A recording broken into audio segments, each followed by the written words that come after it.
নাহমাদুহু ওয়া নুসাল্লি আলা রাসূলিল কারীম আম্মা বা'দ। আজকে আমি এখানে একটা বিষয় নিয়ে আলোচনা করতেছি, বিশেষ গুরুত্বপূর্ণ বিষয়। অনেক সময় শাদী বিবাহ যেগুলো আমাদের গ্রাম অঞ্চলে অনুষ্ঠিত হয়, তো এই নিকাহ শাদী বিবাহ এই অনুষ্ঠিত করা যেটা শরীয়ত মতে পদ্ধতি, যে নিয়ম, এটা সঠিক হিসাবে সেই নিয়মে শাদী পড়ানো হয় না। অনেক সময় শাদী পড়ানে শরীয়ত হিসাবে যে ধরনের হইতে হয়, দেখা যায় যারা উকিল বনে বা এখানে বিবাহ পড়ানে যারা অংশগ্রহণ করে, এরা এই শরীয়তের এই যে বিবাহ পড়ানোর সঠিক নিয়ম সম্পর্কে এরা জ্ঞাত নয়। এই ধরনের অনেক সময় দেখা যায়। যেমন দেখেন, আমাদের গাঁও অঞ্চলে অনেক সময় দেখা যায় বিবাহ শাদীর সময় যে একজন উকিল হইল, সে আসিয়া বললে, দুইজন সাক্ষী রাখিয়া বলল যে আপনাকে, যেমন স্ত্রীর নিকট গেল, গিয়া বলল যে আপনাকে অমুকের ছেলে অমুকে অত টাকা মোহরের বিনিময়ে আপনাকে স্ত্রী গ্রহণ করেছেন, আপনি তাকে স্বামী গ্রহণ করেন। আবার এখান থেকে স্বামীর নিকটে গিয়ে বলে যে আপনাকে অমুকের মেয়ে আপনাকে স্বামী হিসাবে গ্রহণ করছেন, আপনি ওনাকে স্ত্রী হিসাবে গ্রহণ করেন। এই দুইটা কথা শুদ্ধ নয়, মিথ্যা কথা। এখনই তো বিবাহ হয় নাই, আবার এখানে স্ত্রী গ্রহণ করেছেন, স্বামী গ্রহণ করেছেন, এইটা হওয়ার তো কোনো অর্থ নাই। শাদী বিবাহ যেটা, শাদীর মধ্যে একটা হইল ইজিন, একটা হইল ইজাব কবুল। ইজাব কবুল ব্যতীত বিবাহ শুদ্ধ হয় না। বিবাহে ইজাব কবুল ওয়াজিব। শাদীর সময় এক মজলিসে ইজাব কবুল হইতে হয়, আর দুইজন সাক্ষীর সম্মুখে ইজাব কবুল হইতে হয়। আমি এই বিষয় নিয়ে আলোচনা করতেছি। যে প্রথমে হইল ইজিন, এরপরে ইজাব কবুল।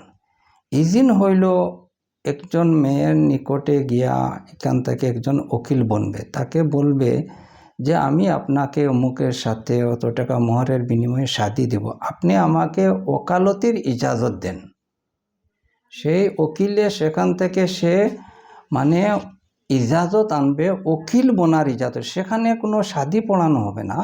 মেয়েটা শুধু তাকে মেয়েটা অন্যর সাথে শাদী দেওয়ার জন্য একজন উকিল বনবে, যে আমি আপনাকে ওকালতি দিলাম বা আমি ইজাজত দিলাম বলবে। তো এটাকে বলা হয় ইজিন। এটা কিন্তু ইজাবও নয়, কবুলও নয়। এরপরে এই উকিল আসিয়া যখন এই যে ধরা হবে, যে মানুষ যার সাথে শাদী হবে তার সম্মুখে আসবে, আসিয়া এখানে বলবে সে, আমি অমুকের মেয়ে অমুকে আপনার সাথে শাদী দিলাম। এই যে আপনার সাথে শাদী দিলাম কথাটা হইল ইজাব, আপনার সাথে শাদী দিলাম।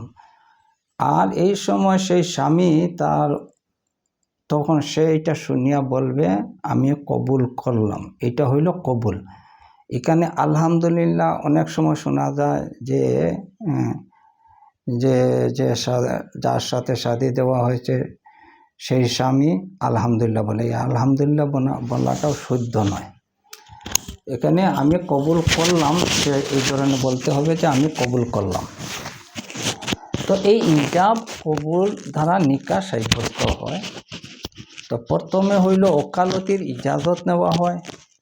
এই আমাদের এই দেশের যে একটা স্বাভাবিক যে একটা নিয়ম, বিবাহের শরীয়ত মোতাবেক আরও অনেক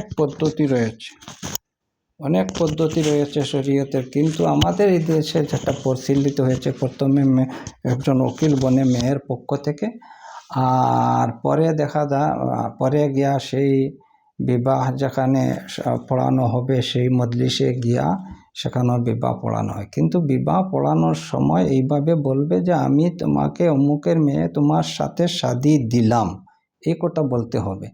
আর সে বলবে আমি কবুল করলাম। এখানে মেয়ে আপনাকে স্বামী গ্রহণ করেছে কথা কোয়া শুদ্ধ নয়। উকিল সে নিজে শাদী দিবে, উকিলের কাজ হইল সে নিজে শাদী দিবে। হ্যাঁ, এখানে তোমাকে স্বামী গ্রহণ করেছেন এই ধরনের কথা, এটা একটা খবর, একটা মানে একজনের কাছে একটা বার্তা পৌঁছানোর মতন, এটা দ্বারা শুদ্ধ নয়। উকিলে নিজে শাদী দিবে। আরও একটা ভুল অনেক সময় শোনা যায় যে মানুষে টেলিফোনে মোবাইলে ফোনে একজন আরেক জায়গাতে আছে শাদি পড়ানো হয়, এটা সত্য নয়। যে টেলিফোনে যেটা কারণ ইজাব কবুল, এই যে বলছি যে উকিলে যে বলবে আপনার সাথে শাদি দিলাম আর স্বামী বলবে আমি কবুল করলাম, এই ইজাব কবুল এক মজলিসে হবে, দুইজন সাক্ষীর সম্মুখে ইজাব কবুল হবে, এক মজলিসে হইতে হবে, দুই মজলিসে ইজাব কবুল হইলে হবে না। এই জন্য শরীয়তে এখানে যেহেতু একটা মেয়ে কে এই মজলিসে স্বামীর সামনে আনিয়া সম্মুখে আনিয়া তাকে সে যে বলবে আমি আপনার সাথে শাদি করব, এই ধরনের কথা একটা মেয়ে বলা এটা শরমের ব্যাপার। সেই জন্য এই মেয়ের বদলে এখানে মেয়ের পক্ষ থেকে উকিল দেওয়া হয়। স্বামীর পক্ষ থেকে উকিল দেওয়া শুদ্ধ আছে, কোনো পরিস্থিতির দরকার হইলে স্বামীর পক্ষ থেকে উকিল দেওয়া যায়। যেমন এই যে টেলিফোনে বিবাহ যেগুলো হয়, বিদেশে আছে একজন, এখান থেকে বলে আমি আপনার সাথে শাদি দিলাম, আর সে সেখান থেকে বিদেশ থেকে বলছে আমি কবুল করলাম, ভিডিও কলেই হোক যেভাবে হোক, এটা শুদ্ধ নয়, যেহেতু এক মজলিসে হয় নাই। শাদিটার জন্য প্রয়োজন হইল এক মজলিসে হবে, তবে এর নিয়ম হইল এটা যে যদি বিদেশে স্বামী আছে তার পক্ষ থেকে উকিল বনা, বা বিদেশে মেয়েটা হয়তো বেলেগ জায়গাতে আছে, তখন একজন উকিল দুইজন থেকে কোনো একজনের পক্ষ থেকে উকিল বনবে। তো বিদেশে থাকা ব্যক্তিজনের ফোনে একজনকে দায়িত্ব দেওয়া যায় যে আপনাকে আমার শাদির উকিল বানাইলেন, তখন উকিল গিয়ে সেই মেয়ের সামনে বলবে আমি আপনার সাথে অমুকের ছেলেকে আপনার সাথে শাদি দিলাম, মেয়ে বলবে কবুল করলাম।